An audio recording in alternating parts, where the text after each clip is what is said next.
They spent 20 minutes humiliating me in French, thinking I couldn't understand a word. The moment I stepped onto the Duval estate in Lyon, I felt it. That chill. Not from the air, but from their eyes. My husband, Etienne, squeezed my hand. They just need time to warm up, Lena. Time wouldn't help. Nothing would. The mansion loomed like a judge's bench.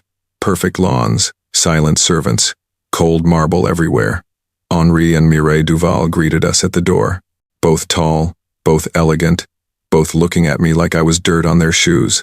Behind them stood Camille, Etienne's sister, her smile sharp enough to cut glass.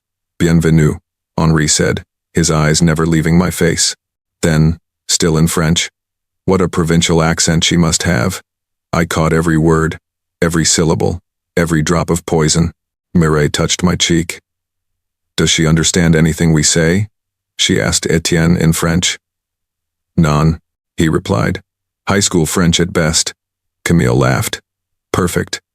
I smiled and said nothing, just nodded like I was grateful for their fake warmth, but inside, I was counting every insult, memorizing every sneer. As a servant took our bags, I caught Mireille whispering to Camille, "How much do you think he paid for that cheap bag? 10 euros at a market stall?" My fingers tightened around the handle of my cheap designer bag. If they wanted to play games in French, I'd let them. I speak that language better than they ever will. Just be yourself, Etienne whispered, straightening his tie. I wanted to laugh. Being myself was exactly what his family hated. Camille's welcome dinner was a trap dressed in candlelight. Crystal glasses that caught the light. Silver that reflected my nervous face back at me. We've invited everyone who matters, Camille said, leading us to the dining room. The subtext was clear. I didn't matter. 20 faces turned when we entered. 20 smiles that didn't reach their eyes. 20 voices speaking rapid French, then switching to broken English when I approached. My seat was at the far end of the table, the forgotten corner, the exile's place. Wine for our guest, Henri called, but my glass was poured last. The smallest portion, the cheapest vintage. She wouldn't know the difference anyway, he muttered in French to the businessman beside him. Etienne sat far from me, laughing too loud at jokes I couldn't hear. Each time I caught his eye, he looked away. A woman in diamonds leaned across the table. So, Canada, do you live in igloos there? Before I could answer, Camille cut in. She's from Toronto, Vivienne. They have buildings there now. Laughter rippled around the table. I smiled and took a small sip of wine. Said nothing.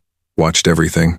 The servants moved silently, refilling glasses, their eyes occasionally meeting mine with something like pity. That night, I learned that silence can make people reveal everything. Poor girl, Henri said, in perfect French, swirling his wine. She looks so lost. Mireille nodded, her diamond earrings catching the light. At least she's pretty in a rural sort of way. I kept my face blank, interested but clueless. The perfect mask. Camille leaned toward her father. Did you see her shoes? From last season's reject pile, I'm sure. The businessman to Henri's right joined in. Etienne always had unusual tastes. Remember that Spanish girl from university? They all laughed. Etienne laughed with them. At least this one won't talk back, Mireille said, raising her glass. The silent ones are easier to train. The table hummed with cruelty disguised as sophistication.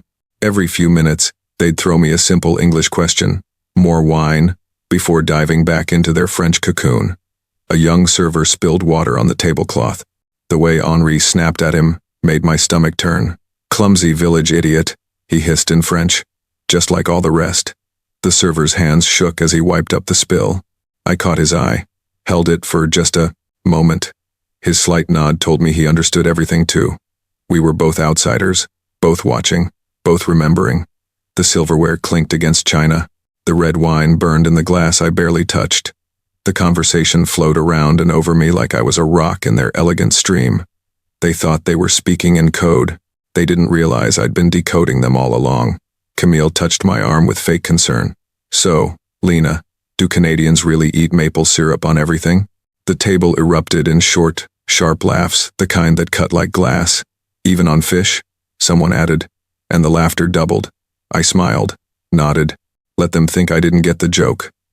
Henri turned to Etienne next. His voice dropped to a theatrical whisper in French. You could have married a diplomat's daughter, Etienne. Instead, you chose. He gestured vaguely at me, like I was a disappointing purchase he'd made at a discount store. My husband, the man who'd promised to stand by me, lowered his gaze to his plate. Perhaps she has hidden talents, Mireille suggested in French, her voice dripping with suggestion.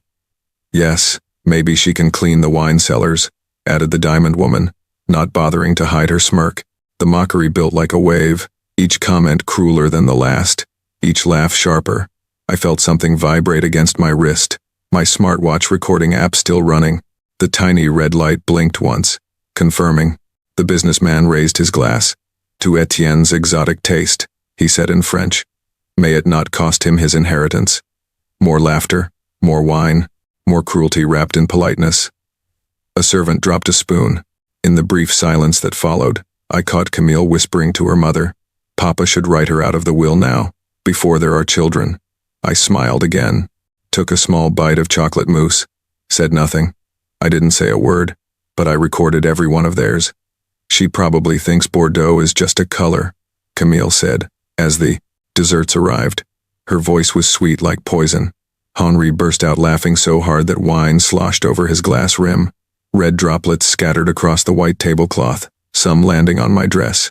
I dabbed at the stain calmly, then looked up. For the first time that night, I met Henri's gaze directly. Held it. Something flickered in his eyes. Uncertainty? Fear? It vanished quickly. She doesn't even react, Mireille whispered in French. Perhaps she truly is simple. Etienne cleared his throat. Enough, he muttered, but no one listened. The Duvals were too busy enjoying their game. Tell us, Etienne, Henri continued in rapid French. How did you meet this charming creature? Was it a charity event where you were volunteering? More laughter? Or perhaps a wilderness tour? Canadians love their bears, don't they? Camille wiped tears of mirth from her eyes. Perhaps she trapped him in a maple syrup pit. The room spun with their cruelty. The chandelier lights seemed to pulse with each barb. The servant stood straighter, sensing something in the air. In my head, a voice whispered, sometimes, the kindest thing you can do to a snake is let it finish hissing before you cut off its head. I set down my napkin. The movement was small, but the table fell silent, as if they sensed the shift. The music stopped. All eyes turned to me. Actually, I said, my voice cutting through the silence, Bordeaux isn't just a color. Silence crashed over the table like a wave. Every face turned toward me. In perfect, fluid French, not the broken tourist kind, but the elegant Parisian dialect that even Henri couldn't match. I continued, Bordeaux is a region known for its Cabernet Sauvignon. I took a small sip of wine. Your 2014 vintage was disqualified from the Paris competition for over-acidification. A shame, really. Mireille's wine glass slipped from her fingers. It didn't break, just rolled, spilling red across white linen like blood. You, Henri started. Speak French, I finished for him. Oui, quite fluently. I spent 6 years at the Sorbonne. My dissertation on French linguistic imperialism won the Deschamps Prize. Etienne stared at me, mouth open. Lena, you never told me, you never asked. I turned back to Henri. Please, continue what you were saying about the charity event. I believe you were just getting to the part about the bears and maple syrup. Camille's face had gone pale. This is a misunderstanding. No misunderstanding, I said, folding my napkin. I understood every word. About my bag, my shoes, the will, the inheritance. All of it. The guests shifted uncomfortably. Some muttered excuses, ready to flee. Please, stay, I said, smiling at the table. The night is just getting interesting. Henri stood, his chair scraping loudly. Who do you think you are? I looked up at him, my smile never faltering. That's an excellent question, Henri. One I should have answered hours ago. I reached for my purse, the one Mireille had mocked, and pulled out a small leather folder, the same one they'd laughed at when I'd brought it to dinner. But that wasn't the secret that scared them. That came next. I should probably introduce myself properly, I said, my voice soft but carrying to every corner of the suddenly silent room. I opened the leather folder. My name is Lena Carter, and I'm not just a researcher from Toronto. Henri's face darkened. What game is this? No game. I slid a business card across the table. I'm a linguistic ethics investigator with the European Cultural Board. I specialize in labor exploitation cases, particularly in French vineyards. Mireille grabbed the card. Her hand trembled. The Duval name, I continued, has surfaced more than once in our investigations. Allegations of verbal abuse, wage theft, intimidation of migrant workers. Henri stood, knocking over his chair. This is outrageous. You cannot come into my home, and your workers described a specific phrase, you use when they make mistakes. I quoted it perfectly, the same insult he'd used on the server earlier. Clumsy village idiot, just like all the rest. Interesting how patterns emerge. The businessman beside Henri inched away, creating distance. You have no proof, Camille hissed. I tilted my wrist, showing my smartwatch. The red light blinked steadily. Every word you've spoken tonight is admissible under EU Labor Code Section 9. I looked directly at Henri, including your confession about falsifying export documents. Etienne reached for my arm. Lena, why didn't you tell me? I met his eyes. For the same reason, you didn't defend me tonight. The room held its breath. They thought I was beneath them, I said, my voice clear. But I wasn't sitting at their table, they were sitting in my report. You can't prove anything. Henri sputtered, face flushed with rage and fear. I opened the folder and spread its contents on the table. Export invoices, worker testimonies, photographs of vineyard conditions, all bearing the Duval Company seal. Your seasonal workers from Algeria filed complaints 3 months ago. That's when we started watching you. I pointed to a document. This form shows you paid them half the legal minimum wage. Mireille collapsed into her chair. Henri, what have you done? Nothing, he shouted, but his eyes betrayed him, darting to the papers. Camille burst into tears, mascara running down her cheeks. Papa, you promised those inspectors were paid off. The remaining guests stood in a wave, grabbing coats, making hurried excuses. No one wanted to be associated with what was happening. Henri lunged for my watch, but I stepped back. That recording has already uploaded to our secure server.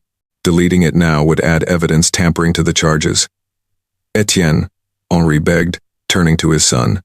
Tell her to stop this. She's your wife. Etienne looked between us, loyalty to family warring with the truth laid bare before him. Lena, he whispered. What have you done? I met his gaze steadily. What I had to.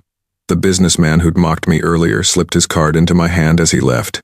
Call me, he murmured. We have similar issues at our estate. By midnight, the dining room was empty, except for the Duval family, frozen in their collapse. As dawn broke the next morning, black cars pulled up to the estate gates. Men in suits stepped out, badges flashing in the early light. The Duval estate gate was sealed. 3 days later, the headlines were everywhere. Duval Vineyards suspended amid labor scandal. Export fraud at elite French winery. Dynasty faces ruin. I packed my bag in the guest house where I'd been staying, away from the main house and its chaos.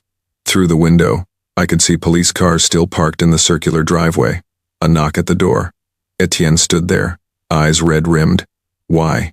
He asked simply. Because 20 people died in their fields last summer from heat stroke and no water breaks, I answered. Because they threatened to deport anyone who complained. Because your father called it natural selection. His face crumpled. I didn't know. You chose not to know. I zipped my suitcase. There's a difference. He reached for me.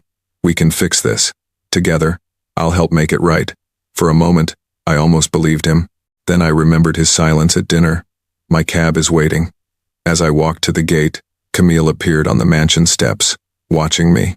Her perfect makeup couldn't hide her hatred. This isn't over, she called. I just nodded. It never is.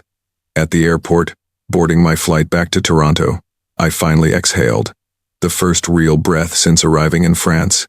Over the intercom, a flight was announced to Geneva, where the European Cultural Board headquarters waited for my final report. Justice doesn't always roar, I whispered to myself. Sometimes, it whispers in a language only guilt can understand. I checked my phone one last time. A message. From my director. Phase 1 complete. Proceed. I typed back a single word. Yes. But I wasn't done yet. 6 months later, I sat in my Toronto office, the skyline glittering behind me. My desk was buried under case files, more vineyards, more exploitation, More work to be done. My computer chimed. A new message. Case Duval closed. Convictions filed. Cultural Ethics Board commendation approved. I closed the file and leaned back in my chair. Victory tasted bittersweet. My phone buzzed with a text from Etienne. They're selling the estate. Father received 3 years. Camille moved to Monaco. I've started over. Miss you. I didn't reply. Some bridges stay burned. A knock at my door. My assistant handed me a newspaper. Thought you'd want to see this. The headline read, French wine industry announces new labor standards following Duval scandal. Underneath was a smaller article. Mystery woman behind winery takedown identified as leading ethics investigator. My photo stared back at me, taken at the Geneva conference last month. My assistant grinned. You're famous now. Infamous, I corrected, but I was smiling too. My desk phone rang. The director again. We have another case, she said without preamble. Spanish olive oil company. Workers reporting similar conditions. Need someone who speaks the language. I'm in, I replied. As I hung up, I caught my reflection in the window. The woman looking back wasn't the same one who'd sat silently at that dinner table in Lyon.